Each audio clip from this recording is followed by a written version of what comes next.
Yo, what's poppin' PokePals? Rare Boy here, and I'm back with another impossible Pokemon challenge. Today we're gonna find out if it's possible to beat Pokemon Fire Red using only a Mantyke. The reason why I chose Mantyke is because as a baby Pokemon, its stats and moveset are not the best, aside from its special defense stat. Baby Pokemon are always weak and always make for a challenge, so this should be interesting. Before we can even begin our challenge, I first need to import Mantyke's sprites into our version of Pokemon Fire Red. Once the sprites are in the game, I then need to edit the game's internal data, so this once empty data now functions exactly like a Mantyke would. Now that our Mantyke is in our game, let's review the rules of the run. The first rule is that I'm only allowed to use Mantyke in battle.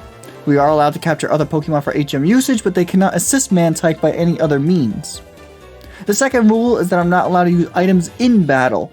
Held items such as leftovers are okay, but items such as X items or hyper potions are banned until the battle has ended. And finally, no glitches or exploits will be used to complete this game. It's just a normal playthrough of Pokemon Fire Red but with the Mantyke. With the rules explained in our Mantyke in game, let's jump into some gameplay. The first thing that I do is pick up our Mantyke from Professor Oak's lab. For this run, I replaced Charmander so our rival takes Squirtle for even more of a challenge, as Mantyke doesn't have much coverage against fellow water types. I nickname our little man Ray Symbiosis, because it's the only Pokemon that requires another Pokemon in your party in order to evolve. I take a look at her stats and she has a bashful nature, which means neutral stats. With Symbiosis now on our team, it's time to conquer the Kanto region. As you would imagine, Brock was an absolute joke thanks to our stab bubble beams. Moving right along then. Our rival fight on Nugget Bridge really shows Mantyke's mediocre offenses as we struggle to take out Pidgeotto. We unfortunately can't get special attack EVs until after this fight, so we'll be here for a while leveling up. I tried our rival again at level 22 after learning Water Pulse, and thanks to Pidgeotto's sand attacks, this battle took a lot longer than it should have. We actually got our rival Squirtle down with only 2 HP remaining, and all that was left was Abra, who has no damaging moves in this fight, so a narrow victory to say the least. Misty time, and thanks to getting to level 29 on Nothing But Oddish for special attack EVs, our Water Pulses made quick work of her Starfishes, and our natural special defense bulk protected us from her own Water Pulses. Second gym badge acquired. On the SSN, our special attack EVs are really showing their worth, as our Water Pulses make quick and easy work of our rival's Pokemon aside from Wartortle, but he couldn't do anything back to us, so we won our Honor Water battle. There's no way I'm taking on Surge or Erica at this point, so I tried my luck at Giovanni, and it seems like we are just shy of beating Kanga, so with a few more levels, we can sure win this fight. At level 40, I tried Giovanni again, and this time our Water Pulses dealt enough damage.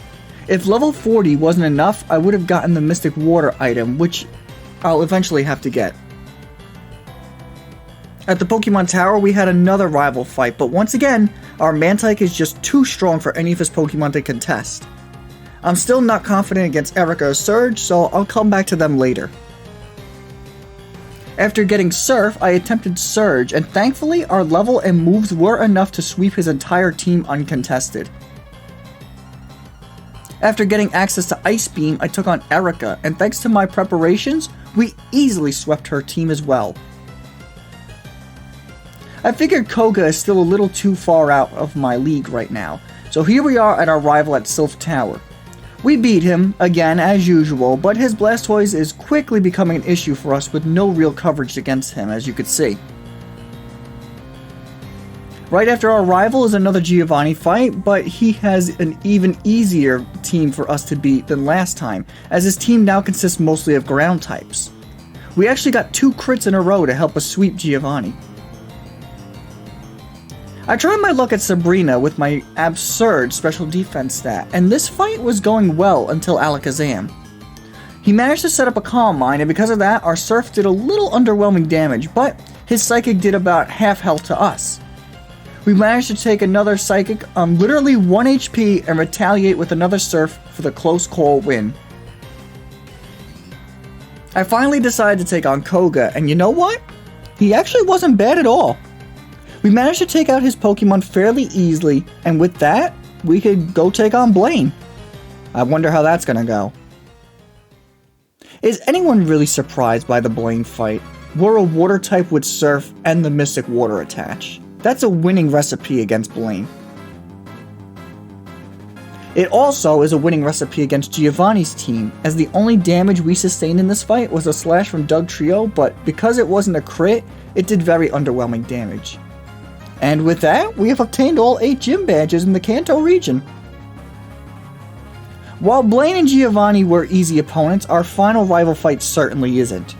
Granted, I made some stupid move choices against Alakazam which led to our demise, but I didn't see us getting past Blastoise at this point, so let's get some more levels.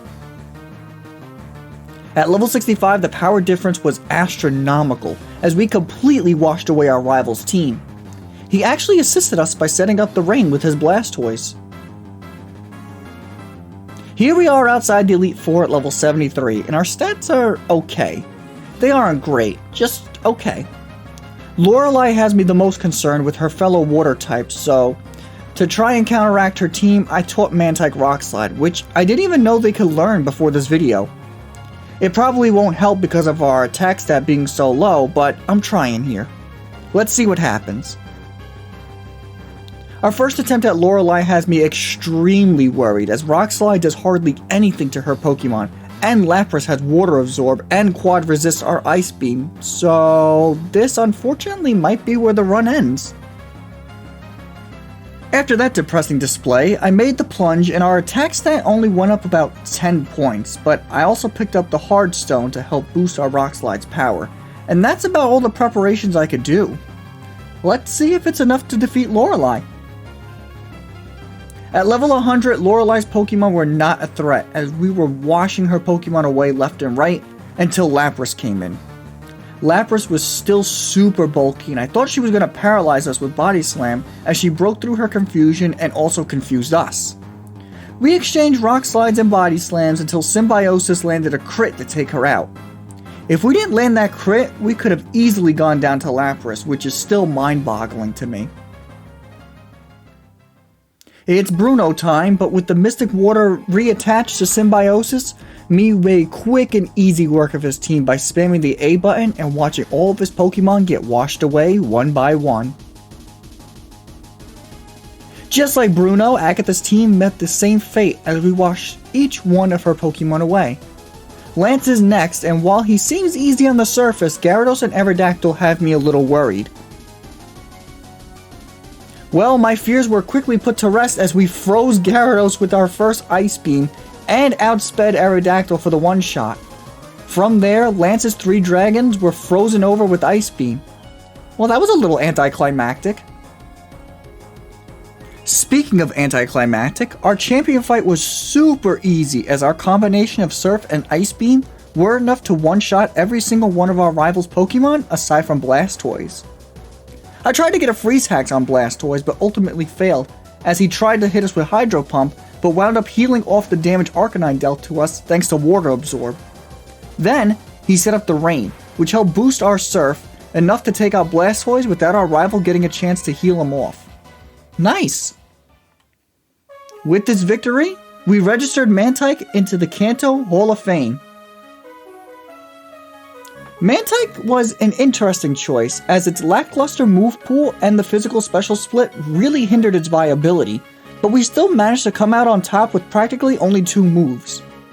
Which is kind of depressing when you think about it.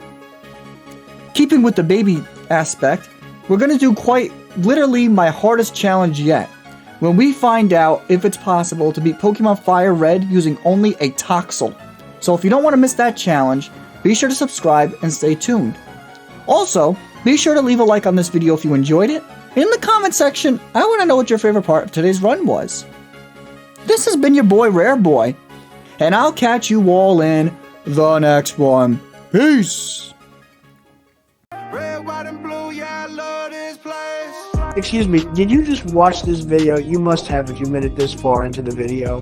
And yet you haven't liked, commented, shared, or subscribed. The Rare Boy working very hard on these videos. Please do the man a favor.